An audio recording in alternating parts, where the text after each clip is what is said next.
I'm Matt Carpenter. And I'm Peg Keough. Welcome to the College Podcast. We are going to be your ultimate guides and helping you figure out how to navigate this maze in such a way that you don't lose your minds or your wallets. Let's get started.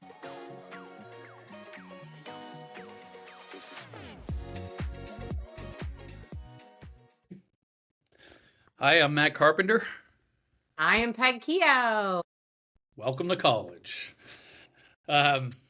All right, Peggy. Well, before we get into the kind of very meaningful news as of late, right? Obviously, that's what we're here to talk about. But you just got back from Hawaii. Yes, I did. For those of us that have never been, is it a must visit? Is it a bucket list type of destination? Yeah, it is a bucket list. I was in Kauai, which is like the furthest island out. Beautiful, lovely. I personally like Maui better, but I'm a huge whale person and the whales love Maui.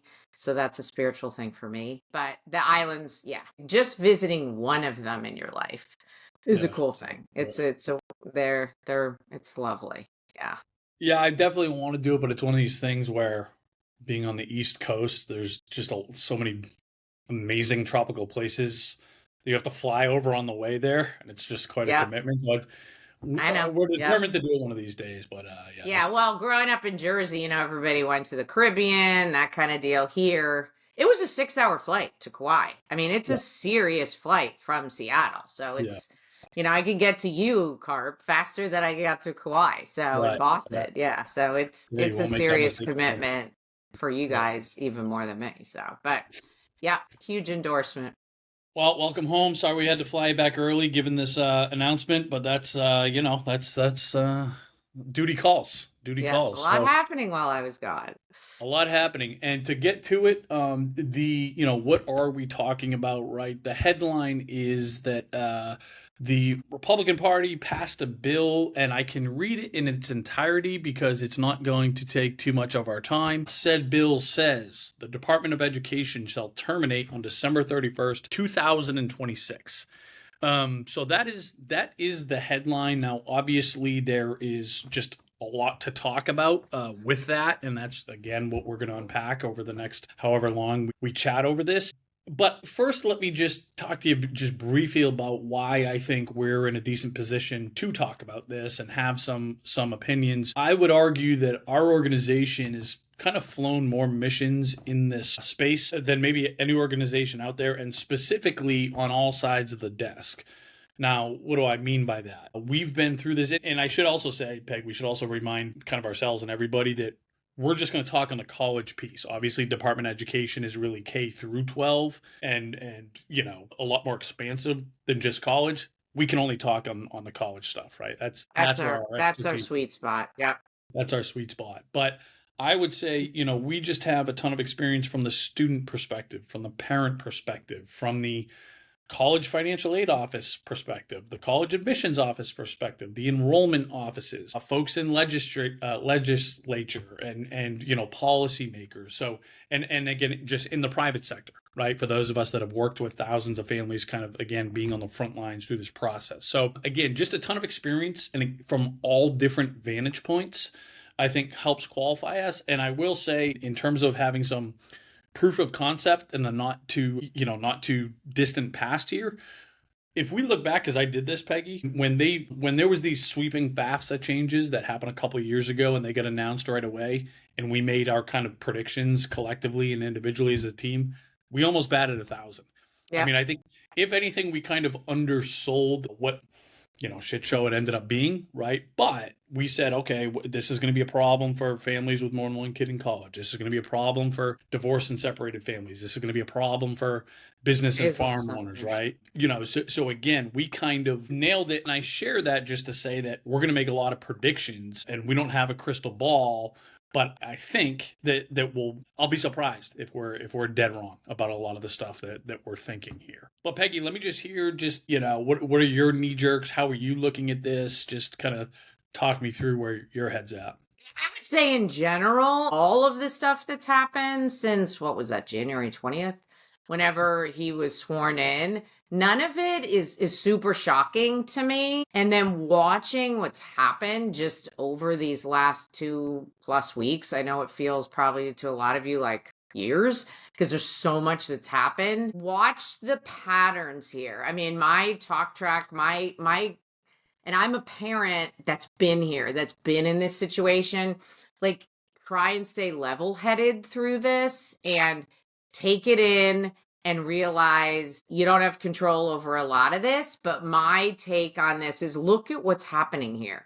There's a major statement made, like what they're talking about, Department of Ed being shut down, and judges get involved. We have three branches of government, for a reason. The founding fathers put that in for checks and balances. So these judges are stepping in on a lot of the stuff that's been said and said, hey, whoa, we need to look at this further. So just realize some of this, I think, is being put out there as like, I've accomplished it, it's off my list. And that's not the case. So try not to just get all upset about it, because see what's happened with some of these other things that have been put forth by this current administration. Then there's a step forward, and you might think it's a negative one, but then there's a step back or a half a step back. So just keep that in mind. And the other thing I'll say is your kids are watching you. So the way you respond to this stuff, they're learning that's the way I respond to hurdles. And you want to be careful with that because you're their role model in a lot of ways, and they're learning from you. And also it's not good for you. It's not good for you to get too upset about this. But that's my take on it. Is it shocking that they want to shut this down? No. Is it actually going to happen? Very likely no. Are things going to change? Potentially, but it's going to take some time, and we just have to see what happens. So you just have to move forward with the data you have. And this, Carp, you and I have been screaming this from the mountaintops for decades in our profession, but this just makes it even more that you have to have your shit together. You have to understand this world you're playing in, this sandbox you're playing in, financial aid, the crazy world of financial aid that I've called it for years. And lean on people if it's too much. Lean on professionals. We're here to talk to you about this. We're here to help thousands and thousands of families. But you can't just bury your head in the sand. You just can't. Like you were talking about with the FAFSA. I did this deep dive being the director of education. I was like, I got to know everything about this. And then I got to train everybody at CAP. And we did all that. We were on top of it, and we just navigated it. Like we couldn't make it better, but we navigated it. And that's what you get to do in this newest challenge that's out here with the current administration around all things college and funding and everything else. Yeah, I mean, I look at it like I'll tell you in short, and obviously this is very fluid, right? Things are changing by the minute every day. The more that I learn, not that there's a ton of data out there, but I guess maybe the more that I think about it and sit with it, the more optimistic I am. And I'll tell you why. But to your point, we don't know what's going to happen, but there's a spectrum, right? It could be this complete blow up in the, biggest thing in the history of the college landscape since, we've had college in this country. That's one spectrum. It could be a nothing burger. It could be little to nothing, right? Now, what typically happens, the truth is somewhere in the middle. So it's very likely going to be somewhere in between those two extremes, right? But what I will say is, this is not like it's, if it ain't broke, don't fix it situation, right? We have a broken higher education system here. So change is welcome. Right now, I worry, of course, about making too big of decisions too quickly, and if not everybody understands kind of the downstream impacts that can result of best intentions, right? But it's like this thing is not working for so many Americans trying to go to college in this country. So let's change, right? Let's try something. And there's this kind of theme where a lot of different, I think, parts of this process is going to be privatized. And again, there's pros and cons with that, but I think the pros can outweigh the cons. And again, we'll kind of expand on some of that. But that's kind of my quick take. Like, I just welcome change. I'm sure they're not going to bat 1,000, right? They're not going to come in here and make every decision perfectly, and that's too much to ask. But man, we got a lot to improve on. So I almost appreciate. One thing I'll chime in that I believe 100% is Congress and all of those men and women in Congress, they want to get reelected, right? So if they're not going to want to be behind something that all their constituents are upset about. So power to the people here. It's a democracy. I think I saw I forget her name, but the rep in Arizona, Alaska, Republican. She's one of the more moderate ones. And she said, I usually get 400 calls a day. And she was getting 16. It was just so her constituents were calling, and maybe some of them were, yay, I love this. And maybe some were like, are you kidding me? But they will make decisions. That is definitively the case. It's a self-preservation. I'm sorry, but most people, that's how they're functioning. So keep that in mind too. If a lot of their constituents are saying we don't like this, then they are going to listen if they get volume on that. So just keep that in mind as this process moves forward. There might be an administration that has an agenda, but if their state is not happy about it and the voters, that's going to matter to the reps and the senators. It just is, Yep. No, agreed. So what I could do, Peggy, is I'll just kind of rattle off some bullet points that we've been talking about internally and just kind of doing some math of trying to get a sense of what could happen. And then we can, you can kind of pick these off as you see fit. But, I feel fairly certain there's going to be some type of delay on federal student loan disbursements, and probably delays on student loan forgiveness, right? There's a very manual element to this process in order for loans to actually change hands between the federal government and a specific college. You got to have individuals that are facilitating some of that process. And we are already seeing some folks leaving the Department of Education voluntarily or otherwise. And so that's something that I think is almost a foregone conclusion. Hopefully we're wrong on that. I also think, and this one maybe a little bit less likely, but I would say there is some writing on the wall. Delays in PLUS loans. That's a federal government program for parents that want to borrow as opposed to students. But same deal, same challenges with the student loans. There could be delays in the timing of when that money can change hands. And then we'll go back and talk about this, but there is a world in which the PLUS loans are reduced. Currently, there's no limit to the amount you can borrow for college, or eliminated altogether. You know what? That's a change I would be cheering from the mountaintops, because I don't like the PLUS loan. It's borderline predatory lending. I could share stories about, are you kidding me? You loan these people that much money, and it facilitates the 1.8 trillion in student loan debt we have, which is, to your point, that part of our system is broken, right? So then what you said earlier, there could be some positives here. And yeah, and just to clarify, when Matt keeps saying student loans, he's talking about the federal direct student loans. There's state loans and there's private student loans. I do that because they're always co-signed. That is different, right? But we're talking about the federal piece that the Department of Ed, or called ED, most often internally, it deals with. So just and I do want to go back to that. I do want to go back to that because I share some of your sentiment in terms of being in complete support, and it sounds like you're in complete support of maybe getting rid of PLUS loans. But I also have some concerns around that. That again, I think we can have a healthy conversation around. But just to kind of round out some potential. Again, downstream impacts here. And speaking for myself personally, one of the things I do worry about is less oversight on Title IV requirements. Okay. Now, in order for a college to receive federal funds, they have to check a certain amount of boxes, right? And every college, in order to stay in business, needs to receive federal funds. So they have to, again, comply with these standards. And to me, this seems like oversight of these requirements seems like an obvious thing that could get overlooked, or kind of, maybe outright abandoned in some cases here, right? So I'm thinking specifically, students with disabilities. And again, I'm talking about the entire spectrum here, where even if a student struggles with dyslexia, for example, there has to be certain services that a college provides in order to help, again, students like this and any type of disability. And I just see this as a place that students get left behind here, right? And again, I agree. Oversight is needed. The amount of oversight is always the constant debate, but we need to have some oversight for sure.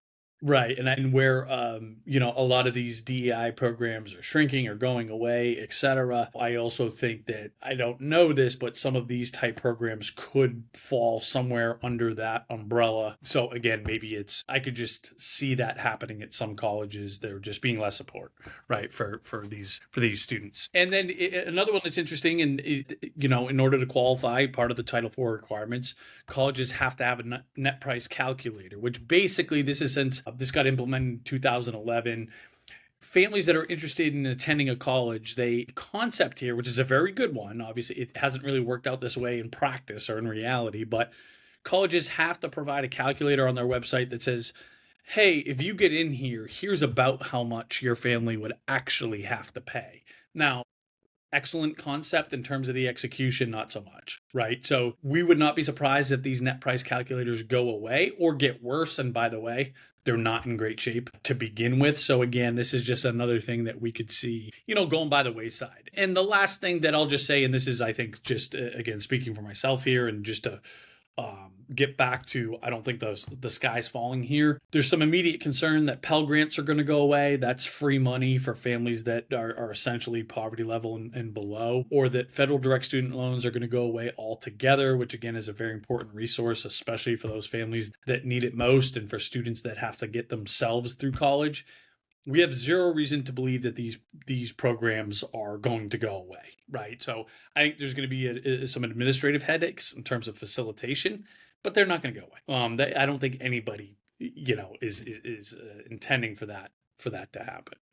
Yeah, Um, I agree. I agree from what I've heard and read. Yeah, I don't think the subsidized version, who knows how that's going to play out with the loans, but yeah, I don't think we they're. just talk about that, Peggy, for folks that are hearing that word Yeah, for the so first time. these federal direct student loans that we're talking about, basically they're awarded to the student. All the student needs to do is submit the FAFSA, the free application for federal student aid.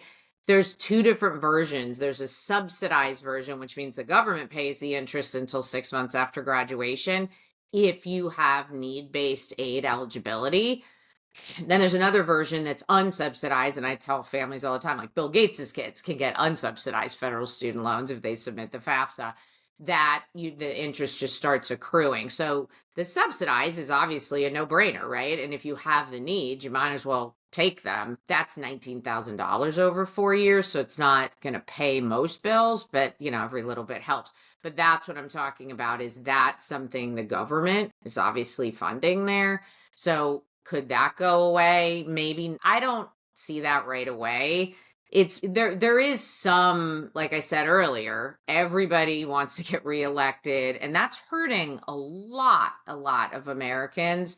And if you use your voice and let your reps know, like, we don't want this. This is part of how we're helping our child go to college. Power in numbers and volume, like I said, be vocal, follow along with us, follow along with what's going on so that you can reach out to your representatives and let them know, I know what's going on. Don't get rid of the subsidized loans. Don't get rid of the Pell Grant. I agree with you, Matt. I think the Pell, they've increased it with the new FAFSA and it's on trajectory to keep going up. I don't see that being a big push to get rid of that. Yeah, same. So again, I Yeah. think people that are really concerned about that can just kind of, let that go. That's not in play. And believe me, if it is, you will hear from us right away, and you'll hear from us very loudly. So, Peg, I want to go back because just you gave us a few hints, obviously, but just talk to me about why you want the plus loan to go away. Well, for our listeners, I'm a financial planner by background. That's how I roll basically. And I've just seen the way that, and I call it the Parent Plus loan still because that's what it used to be called. So it makes it clear it's a parent loan. Your child is not involved at all. But what colleges are allowed to do, and they do it all the time, and I'm not being critical, they're allowed to, is whatever they cost minus whatever your child gets from the college, merit aid, need-based aid, what have you. They can roll in and say, well, don't worry, the rest is paid for. $40,000 of a Parent Plus loan. And people look at it and say, well, okay, I can make my child's dreams come true. And I know it's loans. And sometimes people don't even realize it's loans when they're looking at it because it says zero cost. Yeah. And then they sign the line. And I think that allows people to make really bad decisions, one. And two, I am shocked at how easy it is to get a Parent Plus loan. And that's where a lot of people turn, that maybe their credit score is not awesome. And it's like, oh, well, I'm getting terrible rates in the private world, but the government will give it to me. I mean, I'll just tell you one story. The dad made $40,000 and I wanted them to apply because if you get rejected, then the child can get more, the student get more direct student loans, and they approved the dad for 28,000 for 1 year of loans when he makes 40. So that's predatory lending. I'm sorry. And the interest rate is super high and they charge you 4.25% of an origination fee just to have the privilege to have it. So they're kicking you in the butt on the way out. Like it just, and I know, and you can share, I know what you're going to say, buddy. I know what you're going to say, why you like it, but it just, I feel like most people use it when they should be saying, hey, Johnny, or hey, Susie, this school is not affordable because this is our only option and we're going to bury ourselves in debt. And it allows them to not have that conversation, which again, for me as a planner, that's a whole nother podcast discussion about how we handle money and talk to our kids about it. But that's, I know there's a few instances where people use it prudently, potentially, but I think most of the time it's not. And it's hurting families and parents big time. Yeah, so look, I will weigh in with my devil's advocate point of view in a second here, but before I do that, let me kick the plus loan while it's down here, if you haven't buried it already. But it also, I think, it is one of the biggest variables to blame in terms of our skyrocketing costs of college, the cost of attendance, because it encourages these colleges to say, look, no matter how much you raise your prices, these families will be approved for a plus loan, and there is no, this well will not go dry, right? And again, Yep. and there is no limit to how much we will allow them to borrow, and we don't really, we don't care if they're employed at all. That person, that person got approved with a $40,000 income. I've seen many people get approved with a zero income, Yeah, so being is that completely unemployed. predatory lending or what? And it's our government. Totally. Like it's not, Yeah. and I 100% agree with you because they know we'll just put it on that award letter. And if this kid wants to come here so badly, and there's certain schools that we all know that will move heaven and earth to go to, and that's a whole nother conversation. And Yeah. they're just laughing all the way to the bank. These colleges, they literally are. And we're talking about you can't control what Department of Ed does, da da da. You can control this. You can make decisions about how you spend your money and what loans you take. The colleges are not in the driver's seat. But anyways, I'll let you take over again. Not Sorry. not at all. Just last thing Yeah. again, to your point, it is the only loan that colleges can recommend. So, so many, Peg said this, but just to kind of double down on that point because it's an important one. A lot of these colleges, when they say, "Hey, you need to borrow X amount of dollars," they say, "Do it with this," and parents just assume that's their only option, or this is what the college told me to do. And you can't blame them for kind of going that route and not, doing homework because they're in a lot of ways, as far as they know, they're following instructions. Yeah, Um, it's on the award letter and it's like, okay, this is how I make it work. Where do I sign?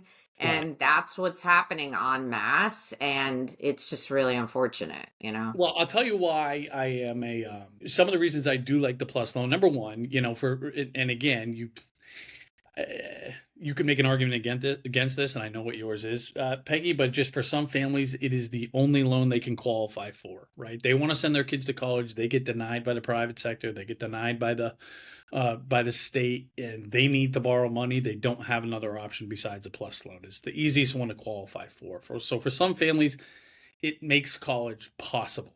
For some colleges, but that's again, I'm not going to stand tall on that one. But for some families, where I do think this makes sense, they have by far the most flexible repayment terms. They have the longest repayment options. Right now, of course, that means you're paying a boatload when we look at the gross amount and we add up the compounding interest. But again, it gives that flexibility factor. And then for some families, there are forgiveness programs. If you are in civil service, if you're a teacher, if you're a nurse, if you're a firefighter, right? There's some forgiveness programs that the plus loan can offer that the private sector cannot. And the last thing, and this is a different podcast, I won't expand upon it here, Peggy, but there is a way if you have a certain variables in your family's dynamic, you can almost use this loan to beat the system. And again, I'll just kind of tease that for another episode, Peggy. We won't unpack that today, but I will say that possibility exists, and it's a real thing in a way that you can't do. You can't get that creative with other loan options. Yeah. I Now, mean, and all this loan forgiveness you kick this off talking about, that's on the table. So everything you do, I mean, legally, I'm not a lawyer, but I'll act like I am for 2 seconds.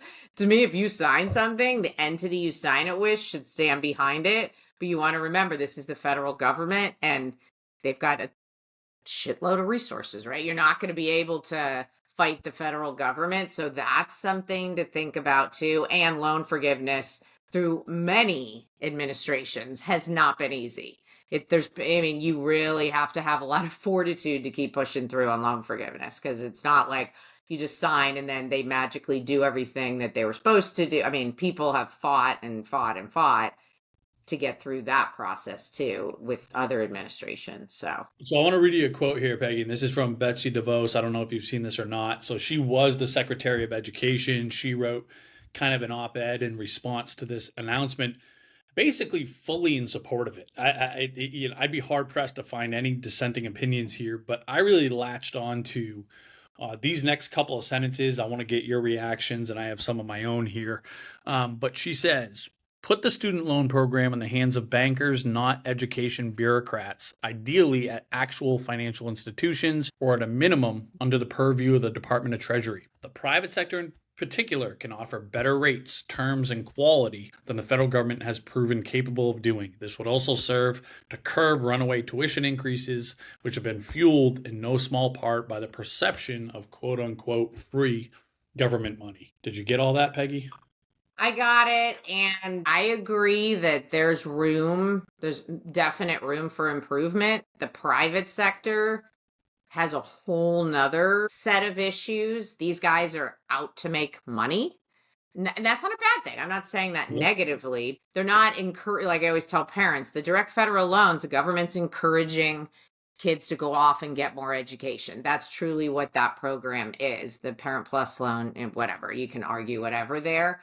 But it's not the perfect solution, in my opinion, that Betsy's spouting here. Absolutely not. There's a whole bunch of issues that come from moving anything over to the private sector. I mean, and we were just talking about oversight. You take away oversight, they're going to be off to the races. And you could see a scenario where people are making it happen for their child and they're taking out, credit card interest rate levels with really crappy terms because the private sector's own this now and they're out to make a buck off of the consumer. So it's a nice thing to say, but I could see if you catastrophize that, that could be really, really bad for families.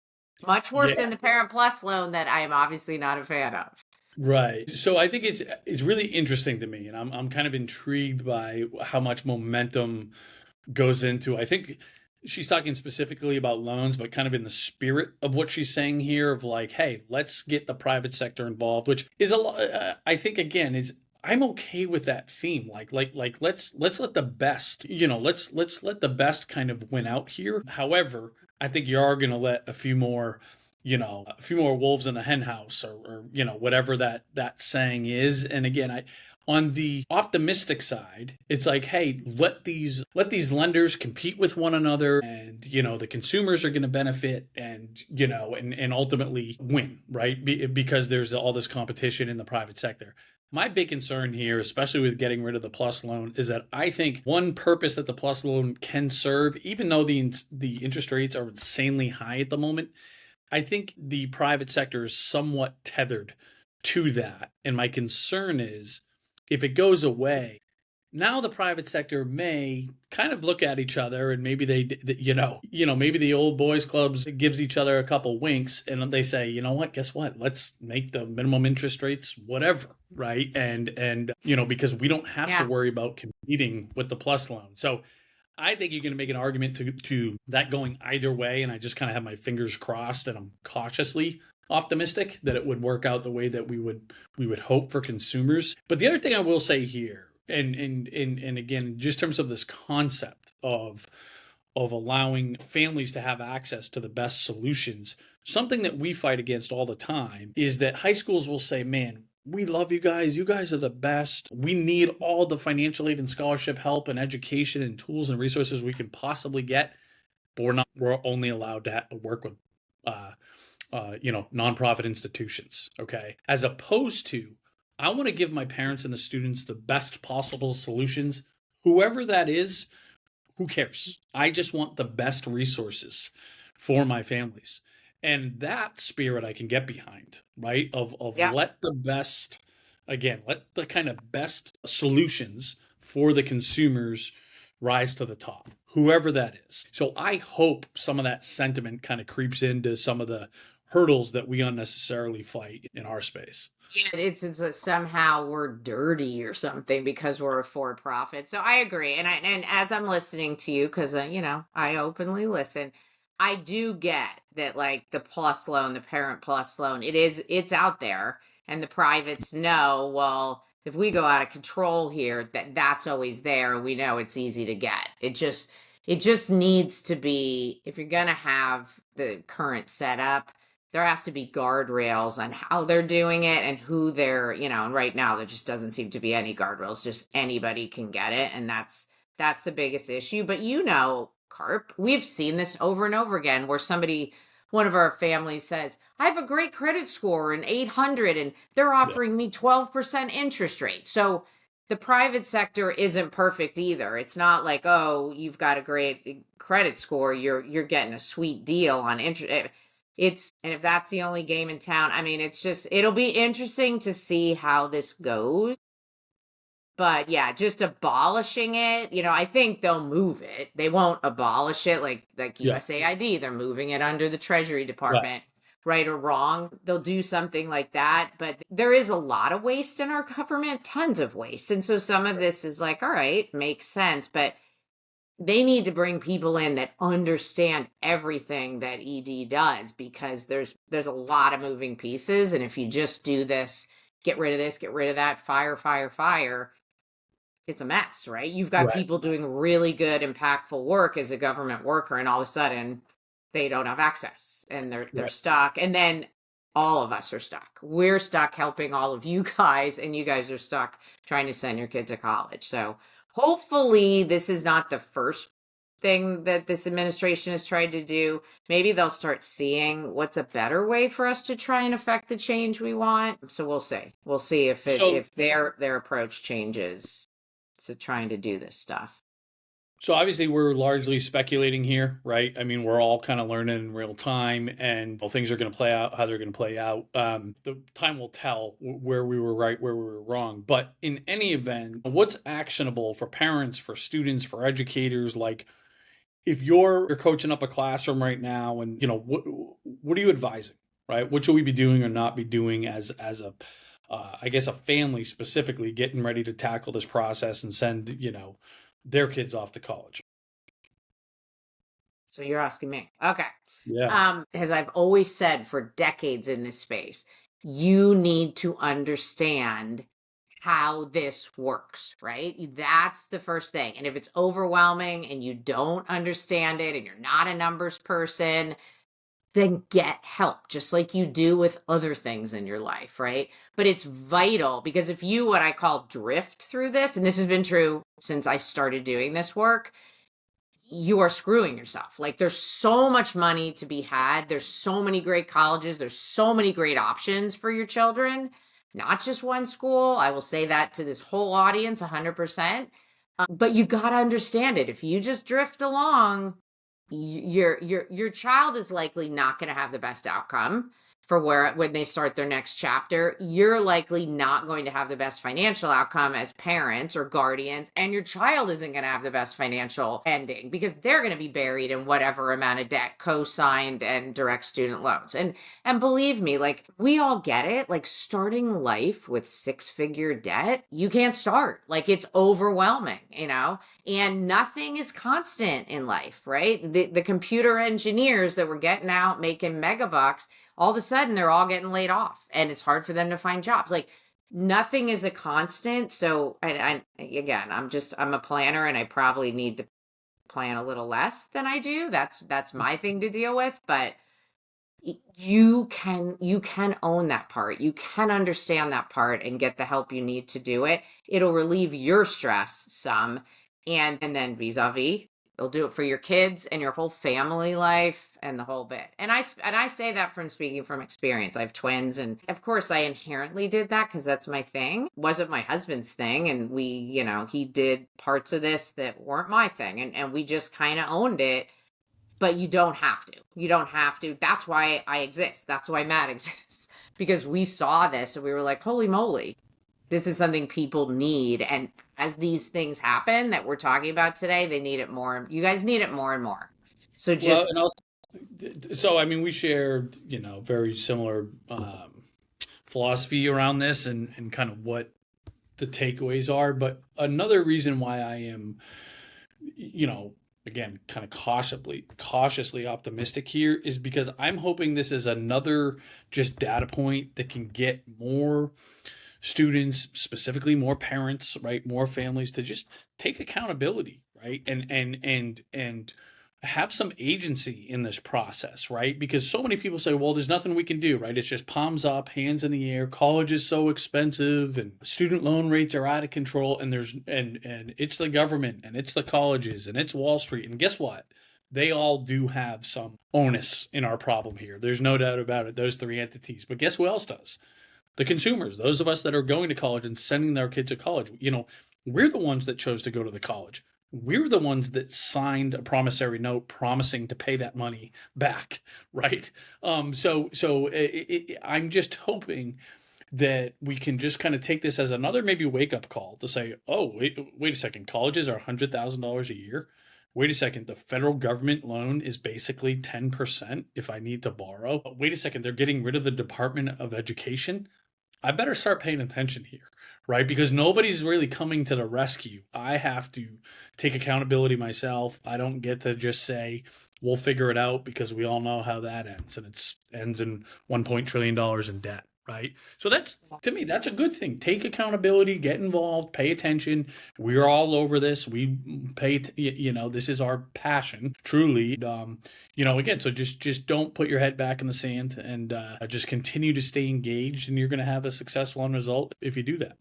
Yeah, 100% agree. Yeah. I know it's hard to think about when you have a busy life and you have so much going on, and it's a whole new thing for some people. And you might be like I have clients that are like sculptures and artists, and they're like, numbers? I can't even do this. Mhm. But it's just, as I like to say, you get to do this. You don't have to. You get Right. to. It's a mindset shift, right? And it's just it's too costly not to have your head in the game in some capacity. It That's just right. it just is. Without everything we were talking about today, it just is. And you want the best outcome for your child, which doesn't necessarily mean it's the school that they love. That might not be the best outcome. That's another episode where we talk all about that. Oh, is college worth what they're charging? That's a whole nother discussion. Very true. So I guess we should say, Peggy, like us, follow us, download us, do Please, yes, do yes. whatever you do with Download, like, podcasts, share, where and repost, all that fun stuff. yeah, we're gonna do our very best to stay in a weekly cadence, and then sometimes we'll kind of, as there's big announcements, we'll kind of bust in with emergency episodes type of deal, which I guess today might categorize as one of those. But we appreciate you. Keep paying attention, Peggy. Welcome back to the mainland, and we will see you soon. All right. Bye, everybody.